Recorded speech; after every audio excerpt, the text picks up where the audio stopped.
Hello friends, नमस्कार। स्वागत है आप सभी का एजुकेशन मंत्रा में। जी हाँ दोस्तों, एक लंबा इंतजार जो था अभ्यर्थियों का कि सचिव स्तर से कोई ऐसा काउंसलिंग संबंधी दिशा निर्देश जारी हो जिसमें सब कुछ स्पष्ट हो जाए कि क्या कुछ करना है, किस प्रकार से क्या कुछ है।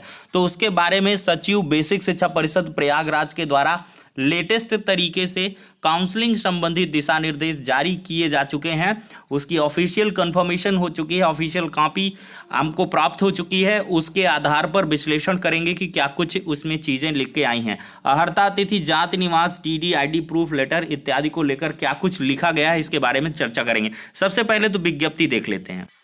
देखिए दोस्तों, हैं प्रेषक उत्तर प्रदेश बेसिक शिक्षा परिषद प्रयागराज सेवा में ये हैं।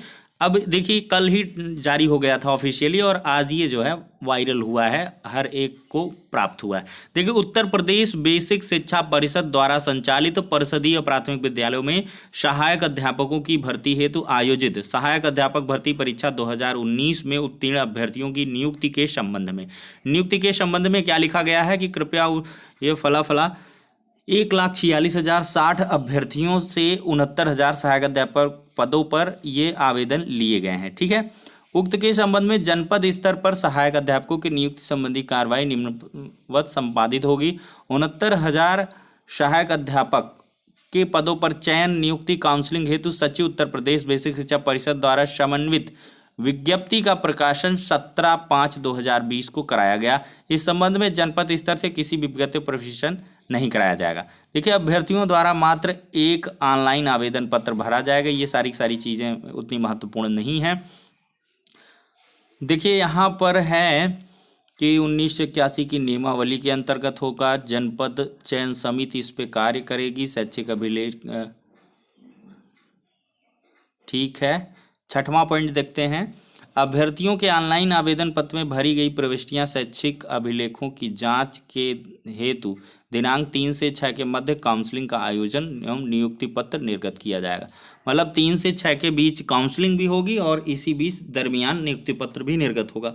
अब देखिए, 7वां पॉइंट है आपके काउंसलिंग में बेहद महत्वपूर्ण कि अभ्यर्थी को नियुक्ति हेतु आयोजित काउंसलिंग में अपने समस्त शैक्षिक अन्य मूल्य अभिलेखों, उसकी 2 सेट स्वप्रमाणित छाया प्रति, 4 पासपोर्ट साइज फोटोग्राफ तथा सचिव उत्तर प्रदेश बेसिक शिक्षा परिषद प्रयागराज के पदनाम से निर्धारित आवेदन शुल्क सामान्य के लिए 500 है, ओबीसी के लिए भी 500, अनुसूचित जाति के लिए 200 है, विकलांगों हेतु निःशुल्क, मतलब कोई भी किसी प्रकार का बैंक ड्राफ्ट नहीं लगेगा। अगला इंपॉर्टेंट है, आवेदन शुल्क के रूप में प्राप्त बैंक ड्राफ्ट को काउंसलिंग के उपरांत 15 दिवस के अंदर विशेष वाहक के माध्यम से बेसिक शिक्षा परिषद कार्यालय में अनिवार्य रूप से उपलब्ध करवाया जाएगा। 8वां पॉइंट बेहद महत्वपूर्ण है। इसमें यह है कि शासन द्वारा लिए गए निर्णय के क्रम में अभ्यर्थियों द्वारा काउंसलिंग के समय ₹100 के नोटरी शपथ पत्र पर इस आशय की घोषणा करनी होगी। वही ₹100 का स्टैम्प पेपर में आप इसको दोस्तों लिखवा लीजिए। अनिवार्य रूप से इसकी घोषणा होगी कि समस्त सूचनाएं मूल शैक्षिक अन्य अभिलेख पूर्णतः सही हैं तथा यह जनपद यानी कि जैसे बुलंदशहर में नियुक्त होने के उपरांत अंतर जनपदीय स्थानांतरण की मांग नहीं करेगा। देखिए कि वह काउंसलिंग के पूर्व ही जनपद में काउंसलिंग हेतु आवश्यक मानवीय भौतिक संसाधनों की व्यवस्था आवश्यकता अनुसार कर लें, जिससे किसी प्रकार की अव्यवस्था कठिनाई ना हो। जिला प्रशासन और का भी यथावत आवश्यक सहयोग प्राप्त कर लें। काउंसलिंग हेतु निर्धारित तिथियों के मध्य काउंसलिंग समाप्त होने के उपरांत उस दिन काउंसलिंग में सम्मिलित अभ्यर्थियों द्वारा प्रस्तुत अभिलेखों के आधार पर पात्रता की जांच जनपदीय चयन समिति द्वारा सुनिश्चित कर ली जाए, जिससे निर्धारित तिथियों के मध्य चयनित अभ्यर्थियों को नियुक्ति पत्र निर्गत किया जाए। यानी कि नियुक्ति पत्र आपको 6 जून को लगभग मिल जाना है, 100% श्योर है। फिर है, काउंसलिंग में सभी अभ्यर्थियों के मूल अभिलेख अनिवार्य रूप से जमा कराते हुए उसकी प्राप्ति रसीद अभ्यर्थियों को उपलब्ध कराई जाए। जी हाँ, ये बेहद इंपॉर्टेंट पॉइंट है। सभी लोग क्या है कि प्राप्ति रसीद, पावती जरूर प्राप्त कर लेंगे। मूल अभिलेख जब जमा करेंगे तो उसकी एक रिसीविंग मिलेगी।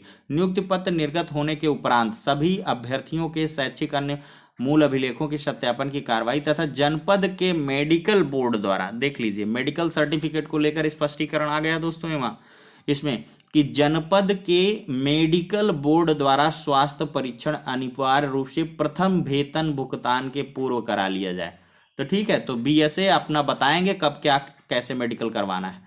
फिर है अन्यथा किसी अभ्यर्थी के शैक्षिक अभिलेख फर्जी कूट रचित पाए जाने के संपूर्ण उत्तरदायित्व तो चयन समिति का होगा। इस बार ये स्पेशल पॉइंट है कि अगर किसी प्रकार का कोई फर्जी पाया गया, कूट रचित पाया गया, तो चयन समिति पूर्णतः जवाबदेह होगा।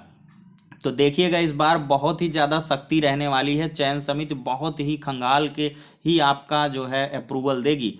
और अगला देखिए क्या है, काउंसलिंग प्रक्रिया में अन्य अभिलेखों की जांच करते हुए यह विशेष रूप से ध्यान दिया जाए कि वे निर्धारित शैक्षिक प्रशिक्षण अर्हता आयु प्राथमिक स्तरीय टीटी सीटेड सहायक अध्यापक परीक्षा शिक्षा मित्र जो उनके कार्यानुभव हेतु प्रदान किए 25 अंकों 12 अंक के संबंध में यह ज्ञात कर लिया जाए कि वह प्रसिद्धि विद्यालय में कार्य करने की अवैध का आगणन इत्यादि की शर्तों को पूर्ण करते हों। अब अगला पॉइंट है कि आप अवगत कराना है कि संप्रति कोरोना वायरस के संक्रमण से बचाव हेतु तो निरंतर केंद्र सरकार राज्य सरकार द्वारा इस हेतु दिशा निर्देश दिए जा रहा है। ऐसी स्थिति में काउंसलिंग स्तर पर स्थानीय पुलिस प्रशासन से समन्वय स्थापित कर पर्याप्त पुलिस बल की उपलब्धता, काउंसलिंग में उपस्थित अभ्यर्थियों के बीच सामाजिक दूरी यानी कि सोशल डिस्टेंस, सैनिटाइजर, काउंसलिंग हेतु पर्याप्त संख्या में कार्मिक काउंटर एवं आवश्यक भौतिक संसाधनों की व्यवस्था कर ली जाए। इसके साथ यह भी ध्यान दिया जाए कि किसी भी दशा में कोई अप्रिय भगदड़ की स्थिति उत्पन्न ना हो। उल्लेखनीय है कि शासनादेश 29/6 के द्वारा 29/5 इसके द्वारा काउंसलिंग आवंटन प्रतिभाग हेतु आवागमन की सुविधा प्रदान की गई। अतएव शासन द्वारा दिया निर्देश नियुक्ति प्रक्रिया पूर्ण होने तक जिलाधिकारी के सतत संकल्प बने जिससे किसी मतलब ये सारी चीज़ें हैं दोस्तों। इसमें जल्दबाजी में हमने जल्दी कर दिया जिससे कि टाइम लॉस ना हो।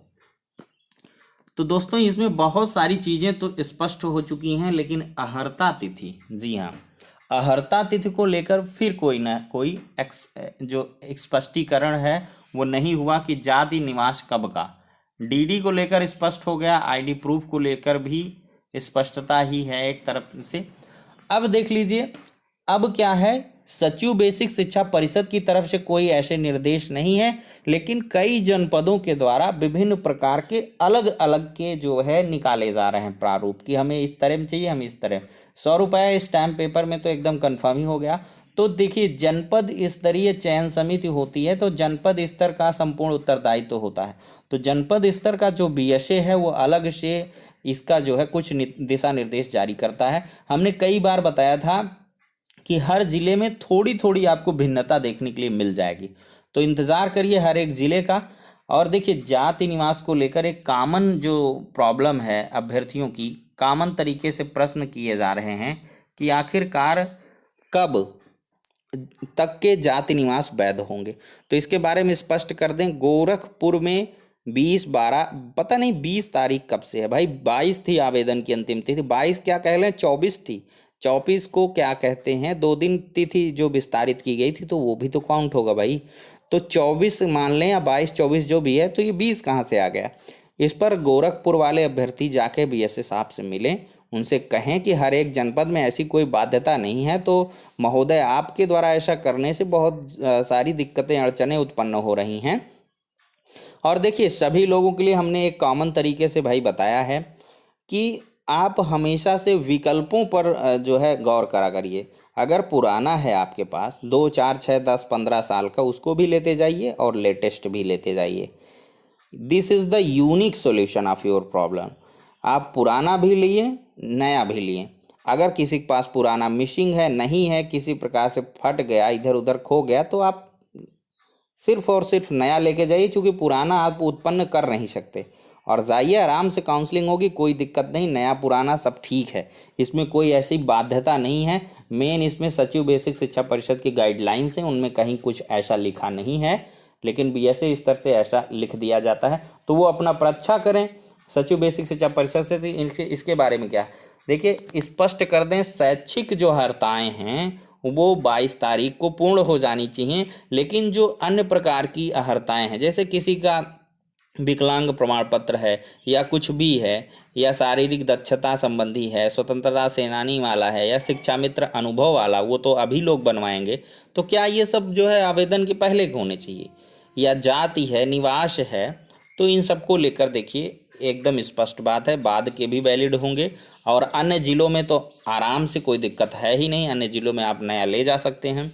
कई लोग कंफ्यूज हो रहे हैं, सर मतलब जो आईडी प्रूफ में मैंने लगा दिया निवास, तो क्या वो भाई वो तो आईडी प्रूफ है। निवास में चूंकि अब फोटो लगी रहती है, तो नया वाला निवास जो लगा दिया आपने, तो उसको एज इफ आईडी प्रूफ आप लगा दीजिए। और इसके बाद जो आप जो है निवास लगाना चाहते हैं आवेदन की तिथि के पूर्व वाला, तो उसको लगा दीजिए। कहीं ऐसा तो आपने मेंशन कर नहीं दिया कि वो सिर्फ और सिर्फ आईडी प्रूफ है, ना कि आपका निवास है। ठीक है, तो निवास आप पुराना भी लगा सकते हैं, लेकिन सबसे जो क्लैरिफाइड होना चाहिए कि निवास लेटेस्ट होना चाहिए, 4-6 महीने 1 साल पुराना, और जाति भी 1-2-3 साल तक पुरानी अंडरस्टूड होती है। और भाई वही होता चला आया है, कोई ये बहुत बड़ा समस्या का बिंदु नहीं है। लेकिन गोरखपुर से ये थोड़ा सा दिक्कत क्रिएट हुई है कि वहाँ से अभ्यर्थी वहाँ की विज्ञप्ति पढ़ के बहुत परेशान है।